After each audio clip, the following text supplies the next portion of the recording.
this tutorial I'm going to teach you how to soul juggle. Check it out.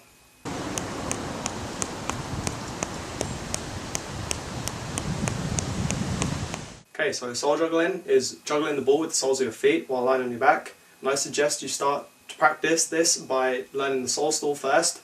And I've already done a tutorial on that, so you can go check that out on my page and learn that first. But you don't have to, you can just start trying it straight away, so it's up to you. First thing you have to get right is the positioning. It's very important if you want to be able to soul juggle. So you have to line your back, arms out to your side, firmly placed on the ground, and legs up in the air. Make sure you're comfortable, and it'll be a lot easier to do this. It's very important to understand the technique on how to juggle your soles and where on your sole where you want to juggle the ball. And the place where you want to juggle it is at the top of your sole. And a good way to get familiar with this is by lying on the floor, chucking the ball up and touching the ball with the top of your sole, and creating a little bit of backspin on the ball and letting it drop down, and just keep chucking it up and just tapping it with the top of your sole, creating a little bit of backspin, bring it down. Just keep doing that, and then you'll get familiar of where you're supposed to touch the ball.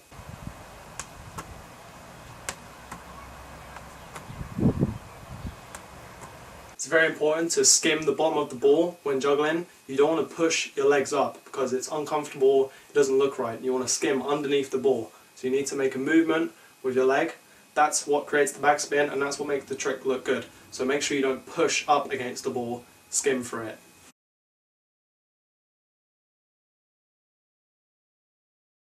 Okay, so once you've practiced that one juggle technique a little bit, you can start to move forward and try and string two juggles together, one on each foot. And it doesn't really matter how you start from this. You can start from your feet or from your hands, whatever's most comfortable for you. And yeah, try and string two together. So you go left, right, or right, left, and then yeah, take it one step at a time.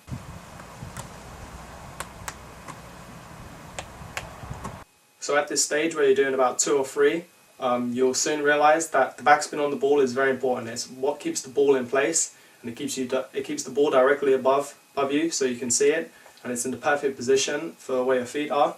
If you put too much spin on the ball, then it's going to start to go past your head, and it's going to be very hard to recover from this. So make sure you don't put too much spin on the ball.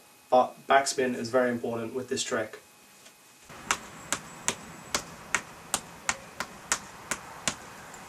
One other thing you're going to notice at this stage is that your both feet are starting to work together to create a motion. Sort of like a running motion, or like say you're on a bike, both feet are working that way.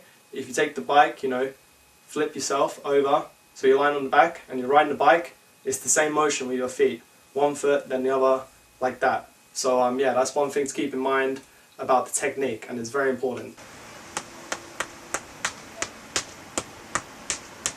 Like any other juggling trick, it's all about trial and error. There's no other way around it apart from hard practice. So the best way to get through this is to set yourself goals. I remember when I was learning, I would set myself goals of 10, 20, 30, 10 each time. And if you do that, you will notice improvement. And when you go up to 50, you'll start feeling pretty good about yourself, because you will have the technique down. And yeah, so make sure you set yourself goals and keep practicing.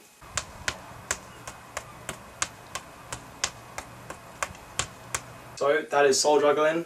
I've explained it to the best of my ability, and I really hope it helps. Like I said, it's all about trial and error, and there is stages where it might become a bit uncomfortable on your back and on your abdominal area. You just have to get used to that, and it takes a bit of time. Don't give up, and like I said, just keep practicing and you will be able to do it eventually. Thanks for watching. Make sure you subscribe if you haven't already.